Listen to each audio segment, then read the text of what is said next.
Isaiah 60 verse 1. Isaiah 60 verse 1. Pagayunan na ito ang atong tingmang isugdan na ito ang anibersaryo.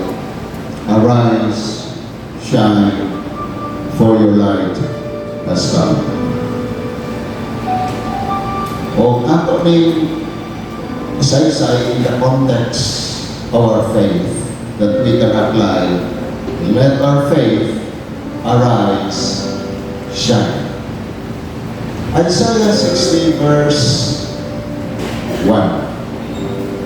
Nagiwan ang propeta Isaiah sa panahon sa kanitngit sa ilang sitwasyon. Sila nahimong natanggong ikan sa mga nagulipon, gibihat, gihimong gidawdaw.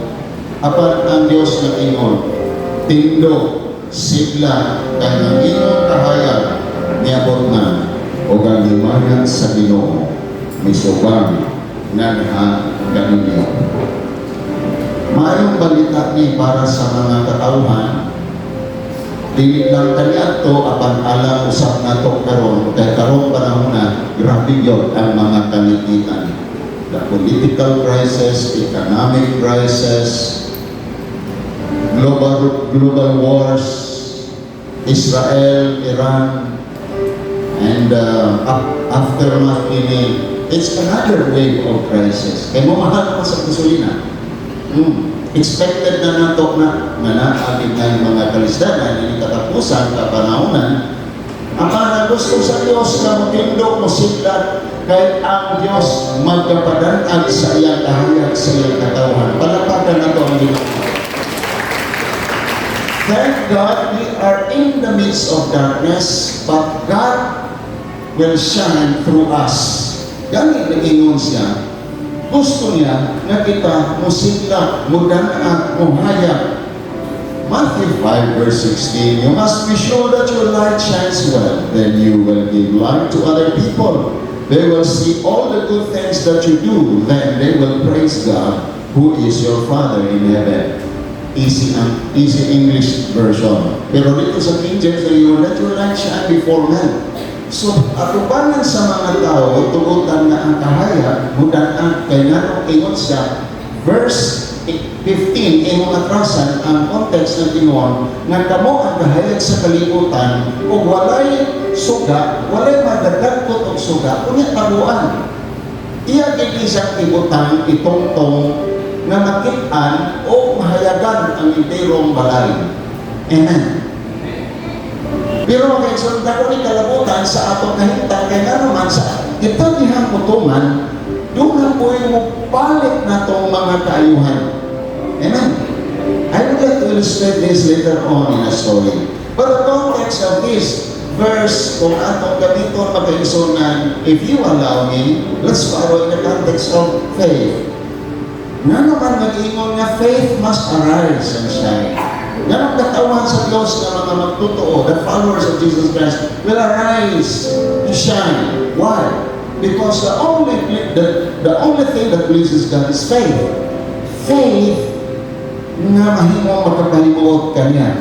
Kaya doon na po faith na usahay, dili aktibo o biluya, dili na makapalimuot niya. The only faith that pleases God. The faith that is alive, active, and audacious. Kaya patuo ba nga magalihok na mo resulta o buhat? Kaya kung patuo na walay buhat na na kung sa'y kingon, patay. Patay na ang faith. For just as the human body without the spirit is dead, so faith without works of obedience is also dead. How could you say that imong faith is alive, then what can it ibili sa ipakita na doon ay works, doon ay action? Kung saan mag-eksonan ng simbahan na wala na misyon, kapadulong kamatay.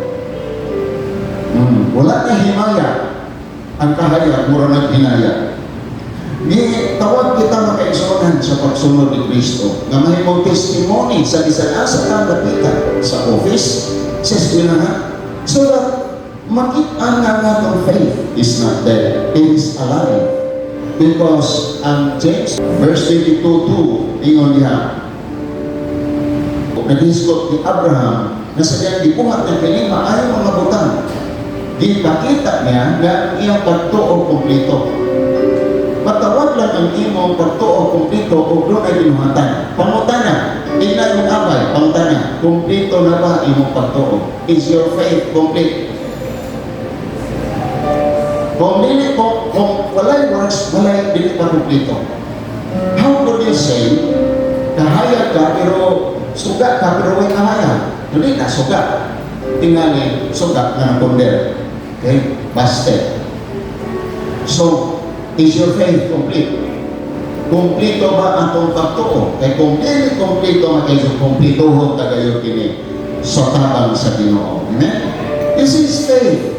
Ang faith ni Abraham. His actions work together. His actions made his faith complete. Ayaw sugot na din kumplito. Grado nga din kumplito. Kung saan na siya? INC. Bagsak. So, ang imong faith, pasal ba o bagsak? Kanangin po mo, kumplito ka na? Di ba manigamot kita magkumplito, butang ang pustiso, para magkumplito ka na. Mali pa yung Ginoo, kumplito ang imong pagtuo. Hindi pangat na pagtuo. Hindi kulang na pagtuo. Pagtuo na makahimo. Kaya usahay ang atong faith, kung makumpiyansa ta, kini atong faith, kinalawan na nga faith. May oras na dito ko pero wala di ani. Dito ko pero nagkahadap na di ani. Now faith is a substance of things hoped for. Tinalawan na nakapagtuo ka ng imong ituo pero duha ka gihapon kulangan sa pagsalig sa Ginoo. Kanang kahadlok mahitungod sa ugma o kulang ka sa nahibalo mahitungod sa gipabuhat sa Ginoo kanang tinalawan sa napagtuo. The best faith is audacious faith. Kana bitaw magpakita na willing o kuhimo ka surprisingly bold risk. You will step up by faith. Ibutang sa Ginoo ang resulta niya sa iyang mga kamot. And don't wait for the perfect moment. Kita mo to o sugot, iwan ta, kaya na Lord, kaya na nagdago, kaya na akong anak, kaya namin na ang anak, kaya namin Ginoo, wala namin problema, wala namin galas ko, pasko pero Ginoo. Don't wait for the perfect moment. Perfect moment will never come. Will never come. The perfect moment when you obey. When you obey God, that's the perfect moment. Doon ay usak ka sa bilangon. Gusto mo mag-usak na story? Ikaw na, gusto ka sa istorya? Okay. I would like to tell you a story. The 4 lepers story. Upat kasanglahon ng mga tao. Doon ay lesson ka na igsoon. Unhan ka na mudaan na kinimakahata ka na to sa pamaagi ng mutikantag pagto, diyan sa pagtuo, upaambit sa kaayo o balita ng panalangin sa uban. Doon naman tayo dalang kayo nito. Panalangin ng tatong dugay na antos o naghago sa pagpangalaga, kulangan lang sila kung kinso na luli magpalayo. Ang Diyos mo gamit ko sa o mga taong dinikanayan. Mamang din ang problema. There's the problem sometimes. We don't obey God because we thought, hindi makuamayan anak. Hindi ko makahimu anak. Okay, let's read 2 Kings chapter 7. 2 Kings chapter 7. Doon ay sa istorya. Ano na yung pagkatao? Na doon ay niligay kasakit sa pangit na naglingkod sa may puntahan sa lungsod, nagsinultiay sila. Sa katamang hiskot sa ilang sinultiay, silang deliberation, discussion, aning upat katao. Hindi naman ay usap ka desisyon, upat may katao, upat ka board member ang desisyon ng usahay. Hindi mo upat katao, sandahon. Doon ay problema. Nag-abot balo mo sa sana, ang sang laig suot, mupula mo panit, dayon mo dako ang pula, muputi, hangtot na mangimbis. Niya dayon, kini sa dihan mo grabe na, matake sa imong mga kumagko, pula mo, hindi ka nagkabalo nga, natagap na diya ang imong kumagko. So, imo na po po dito, imo na po balo o willing. Ingat ang sakit, mapukpok na lang kalit imong lalugat, mapukpok kalit ang imong ilong, parang ito ilong kaya, bakit na puli mo yung ilong? Ini ang sakit na makaigsonan, sa unang panahon, white tambal. Pero, tungod ni ining mga sakita makaisonan, kini mga tawanan, ipagawas sila sa ganahan, sa gate, pagawas sila, dili sila pasundon sa syudad. Ihimo sila na i-isolate sila sa kalugar. Unya, they are outcasts, rejected, they're frustrated. Nobody wants them, even their families, wala ko kuyog nila. Hindi mga tauhan na magkaisunan, wala yo'y kalabuhan. Tingnan sila na, magsigilang kita, lingkod din, hangkod, mga matay kita. So nagawin na sila, dahil sirado ang gate, hindi sila kasudlog, pero dito sila kaatong sa kontra, kaya basig patyon, at ayun sila na, ngayon nung magsige, magtagling, kodin, hangkod, mga matay, nag-aangkos ka, uy, mura magwala ay kausaban ng atong kinabuhi, din nila magtagsige pungko, nga naman kung sa mga atong buhaton, ingon dahil sila sa nilang diskusyon, kung musulot kita sa lungsod, mamatay kita dito sa utog. Kaya panahon na itong igayon na ang ilang lungsod, way kaon, lisod ang pagkaon, mahal ang kalalito. Kaya wala naman sila trabaho, wala po sila pensyon, wala po ingon. Mamatay kita sa dito sa utog, o kung maglingkod lang kita din, mamatay gihapon kita. Usa, mangadto na lang kita sa kampo, sa atong mga kaaway sa taga-Syria. Itong yan ang atong gabalingon ito kanila. O nila kita ang sao, maayo. Ako itong partyo nila kita, bahala na. Tunay ang matay ang ihapon kita. So we have this period of analysis. We have this paralysis of analysis nga sige sila o muna-muna sa ilang kahita. Yapon pa na sa imong kinabuhit, sige ka muna-muna, kung di ko mag-eskwila, sa mga kong o kung eskwila kong ko, isod man. O, naray ka ba nagahuna-huna ko karoon kaundang-una? First week pa ganun sa eskwila. Napayuban ka, gahuna-huna sila mga problema nga they were caught in a dilemma, nga walay option, walay choice, kaya every option doon na disadvantages. Pero nakahuna-huna sila, nga kung dili kita unsang maayo. Pero kung patyon kita, bahala na. Total, mga matay na gihapon kita. So, muna, ilanahula na. So, nakadecide ang upat. Mangatto na lang kita sa kampo sa mga taga-Syria. Ito yan ang atong pagalingon dato kanila. Surrender ta. Kung dili kita nila, sa maayo o kung patyon nila kita, bahala na total mga matay na gihapon kita. They have this audacious faith nga maisugod nga pagtuo nga usa pagkagabi ni ato sila, nanadto sila sa mga Aramihano. Pag-abot nila dito, wala may tao. Kampuan, barracks, wala na may tao. Kaya kini mga sundalo sa ilang kontra nila, musulong at unta, nanira ang ilang lungsod. Kaya pa sino nga masudlan sa kontra, lisod pa, gubat pag-yun. Sa diya nga nangadto sila dito sa ilang kampo, sa ilang kaaway. Ipadungog sa Ginoo ang mga sundalo o kasaba, kagaho, noise, gikan sa mga karaway, mga kabayo, sa mga dagang sundalo o sa iba. Gipakaingon nila, disuhulan sa hari sa Israel, ang hari ng Hitihanon, ang hari ng Hitihanon sa pagsulong kanila. Amin niya nga ang mga allied nations, uy, disulong naman. Orang pareha karon ang Israel o US nag-usa para pagbubat sa Iran. Usa nga nanagan, nanikyas ang ilang mga kontra.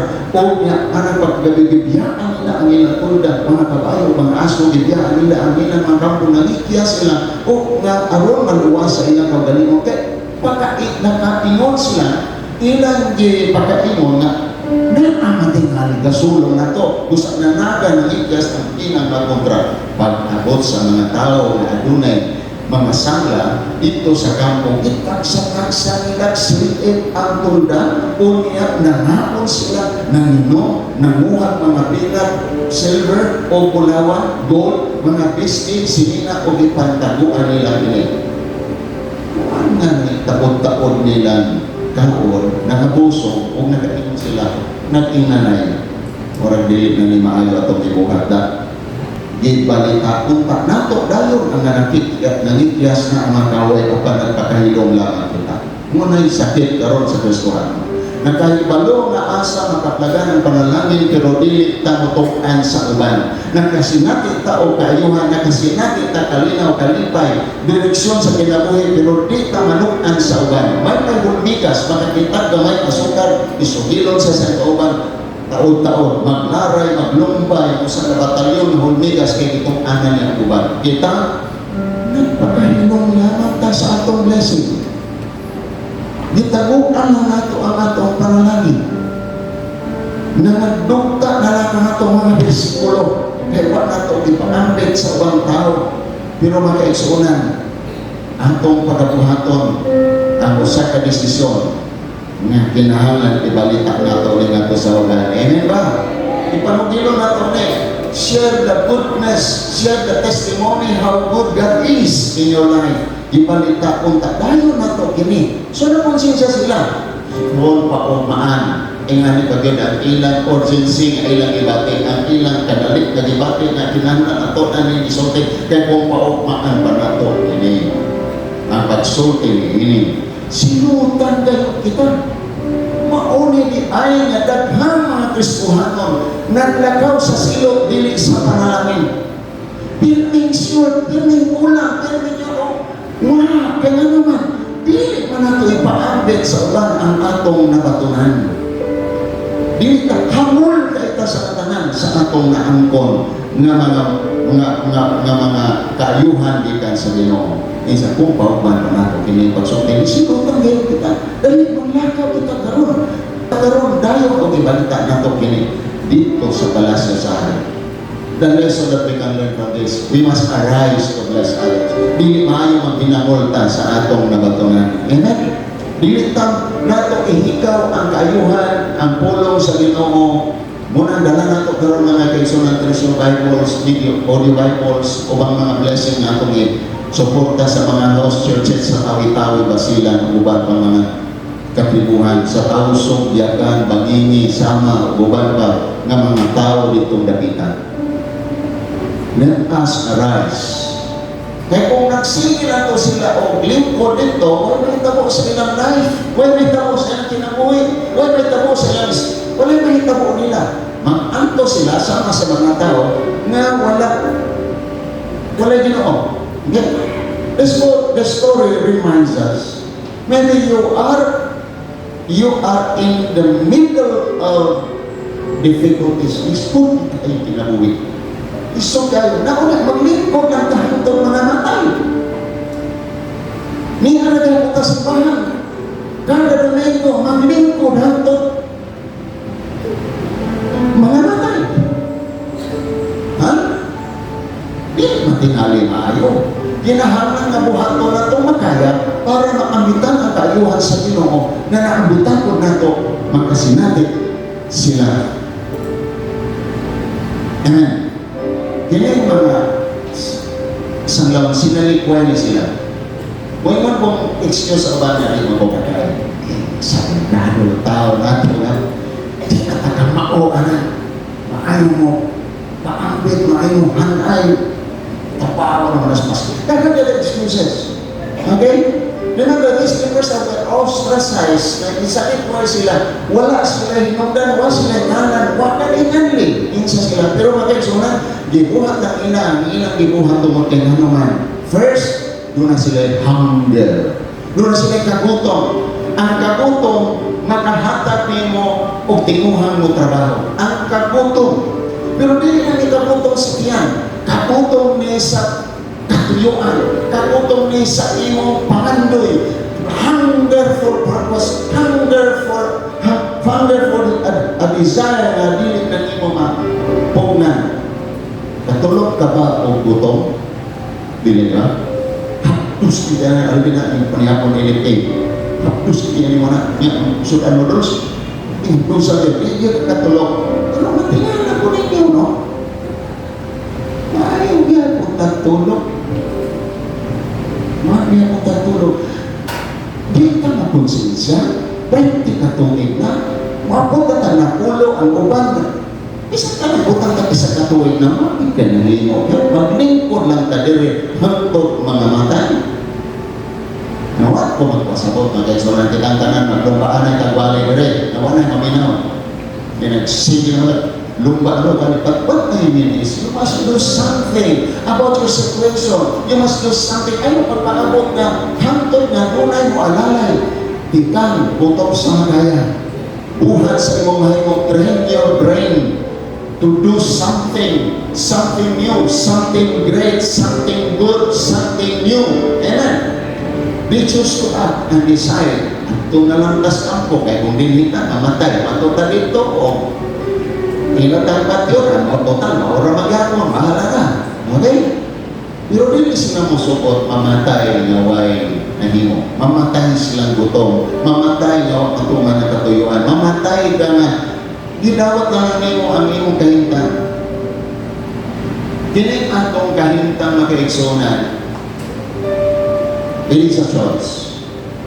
Kita mga Pinoy na 30 sa atong culture, sa atong cultural mindset, everything kapalaran. Mamani akong palad. Mamani akong narawat. Dawato na lang. But faith is a choice. Ang pag-eskwela is a choice. Ang pagtrabaho is a choice. To be successful is a choice. Pagpili na, imo ng pagpili. Okay? Unbelief also is a choice. Faith is has a positive result. Ang unbelief, negative result.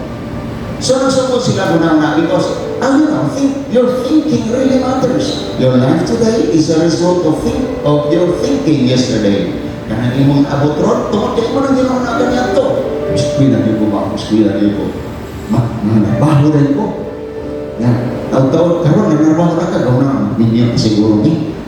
Minyo na ni. Ano na? Mabuti na, your life today is the result of your thinking yesterday. Kaya, ang imo pong kinabuhi ugma, your life tomorrow will be determined by what you think today. So, pangutana, kasi mong ginawa na ron. Kaya, ang imong pagmaman na may resulta sa imong ginawa na ron. Utuhan ako, ang imong ugma, maunay mo determinar sa imong buhaton, sa imong ginawa na ron. Amen. Remember this, karon sa Tinuod, doon na kayo picture sa imong ugma. Ang imong ugma, nag-agat sa imong ginawa na karon. So, maguna-una karon, ambak-ambak sa koral, mahitabo na magkaisunan. Magambak-ambak nito kinabuhi, kaya wala man ka maguna-una. Tinun agyo. Kung nanarbaho ka, tinun agyo. Kung may eskwela ka, tinun agyo. Kung ikaw breadwinner sa imong kalimat, tinun agyo na. Kaya nga naman, kung resulta na sa uman. Your thinking really matters. Yesterday's actions will become your today's reality. What you are today and what you have today is the result of what you think and said yesterday. Kung unsa ang kakaroon o unsa imo na angkon karon, resulta na lang na sa imong ginawa, resulti kaniadto. Kaniadto nagingon ka, bulan posyo. Kamot ko ini ba? Manimuha di ko makahuman ang akong eskwela. Okay? That's what you're thinking yesterday. And you enjoy what you have today. Busa, sa uma, maghunang na ka na karon. Dili na ipakubaya lang mo sa Diyos. Mahala na Lord, kung sa imo yatan mo na. Another thought is, what you believe today will determine what you will be. Kung saan mo gituwaan karon? Kung saan mo gituwaan karon? Manglingkod at kadiri hangtod mga matay? O mabuhat ka something good from others na mabuhat ka maayong mga utang para makabulahan sa uwan? Dili ta mo suko. If you see failures in somebody's life, ignite mo you have that internal dialogue mo yung ka. Di mo suko ano na yun to. Kanan ko na makasulti, di ko mo suko ano na yun ko. Say, what na rin ko? Ignan na ko yung tapat, labi na yung asawa. Bana, di ko mo suko anak karagapon. Tapulan di ako. Di katoon. Matingali, di katihong spalay. Di ko musugot gapon. Makahimo ka ng anak kung ikaw sa kuingon sa mong pagaling, di ko musugot, in-anil ako. Have that hunger like that leper. Ang kagutom niya itong malaman, makakaon tayo ni. You must hunger for your purpose, hunger for your dreams, hunger for your desire. You must hunger deep inside. Amen. No matter you are a leper, idarang ka na, batang ka pa, you must have hunger.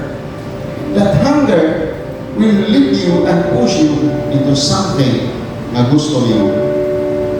And the number one, the ginamit to is faith. The foundation will rise as the building will rise. Amen? Ang imong building sa imong kinabuhi will rise if your foundation will rise. As your faith will arise, light will rise and shine.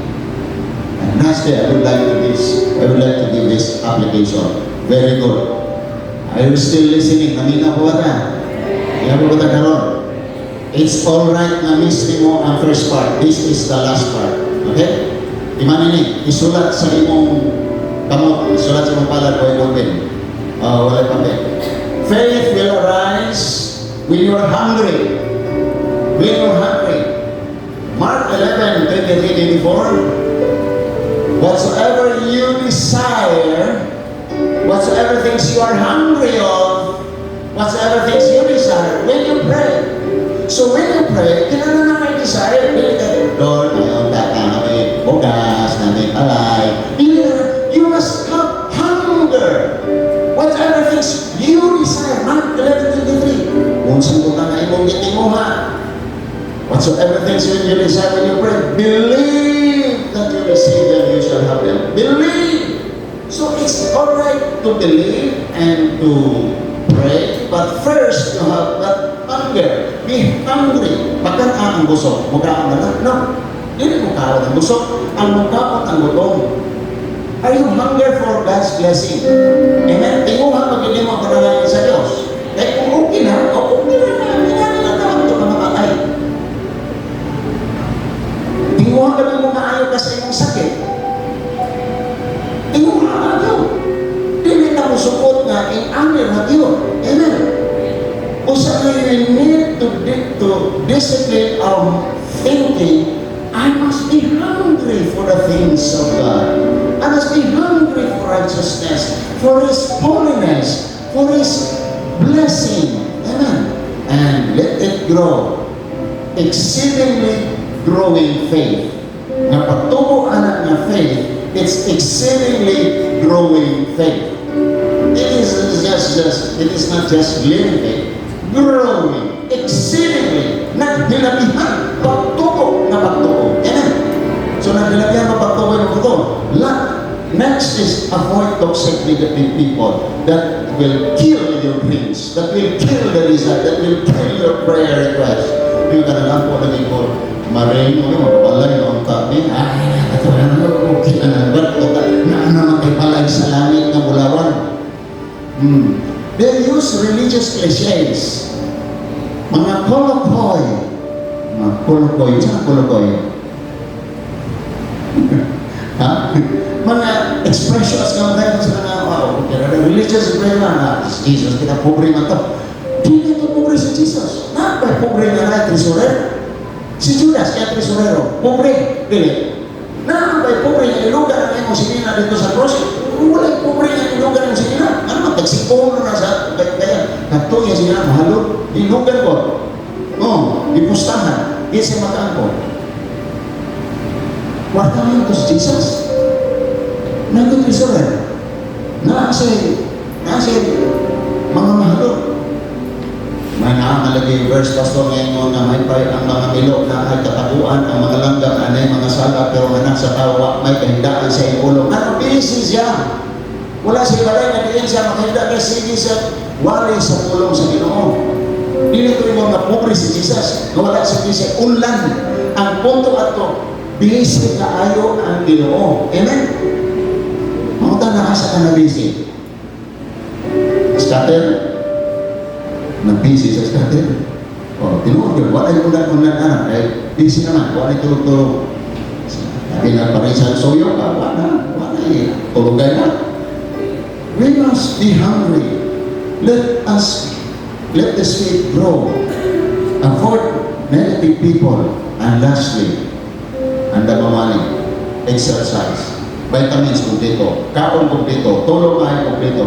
Pero why exercise? Ambok o himsok o dili? Dili. So we must exercise our faith. Faith, faith, gikinahanglan sa diyang you are hungry. And miracles happen when you are hungry. The feeling of 5,000, because people are hungry. It's not just because si Lord maluluyon, nakita na nagigutom ang mga tao. So if you are hungry, it's time to exercise your faith. Are you willing to exercise your faith? So when you exercise your faith, you will arise and shine. Let our faith arise and shine.